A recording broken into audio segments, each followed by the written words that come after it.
রয়েছেন তাদের হাতে নিশ্চয় পৌঁছে দিয়েছে।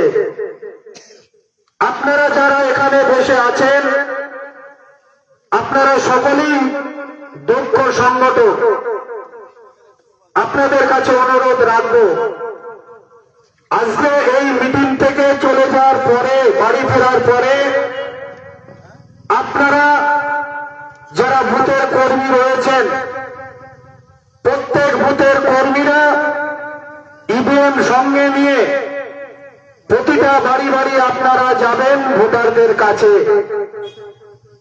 প্রত্যেক ভোটারের কাছে যাওয়ার পরে আমরা নকল ইভিএম যেটা দিয়েছি 2 নম্বর সিরিয়ালে যে আমাদের ঘাসের ওপর জোড়া ফুল চিহ্ন রয়েছে, প্রত্যেক ভোটারকে নকল ইভিএমে আপনারা বোতামটা টিপিয়ে নেবেন, দাবিয়ে নেবেন।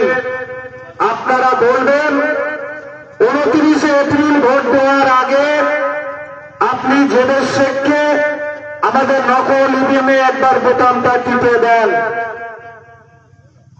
এই যে আপনারা নকল ইভিএমটা প্রত্যেক ভোটারের কাছে নিয়ে যাবেন, তাতে ভোটারদের মনের ভিতরে একটা দাগ কাটবে।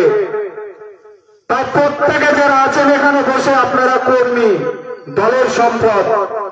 তাই আপনারা এখান থেকে বাড়ি ফেরার পরে এই কাজটা কিন্তু আপনারা শুরু করবেন। আমি জানি এই পঞ্চায়েত সমিতির এলাকায়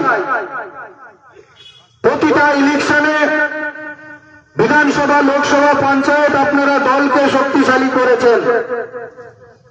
তবু আমি একটু বলতে চাই, কয়েকটা বুথ যেমন যেখানে আজ এই মিটিংটা হচ্ছে, প্রায় 333 ভোটে আমরা লোকসভায় পিছিয়েছিলাম। এই বুথ বন্দিবিতলা এবং নবীননগর, এখানে যারা নেতৃত্ব রয়েছেন তাদেরকে অনুরোধ রাখবো, আপনারা বেশি বেশি মানুষের কাছে পৌঁছে যাবেন, ভোটারদের কাছে পৌঁছাবেন।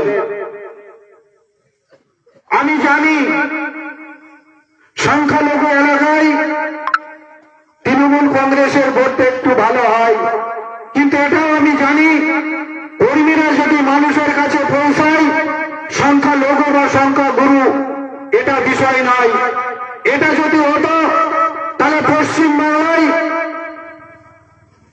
যে কোনো বিধানসভা, লোকসভা হলে বিজেপি ক্ষমতায় আসতো, কিন্তু বারবার তারা চেষ্টা করেছে। বাংলাতে কিন্তু তৃণমূলকে হটানোর মতো ক্ষমতা বিজেপির নেই, কারণ বাংলায় যারা বসবাস করে হিন্দু মুসলিম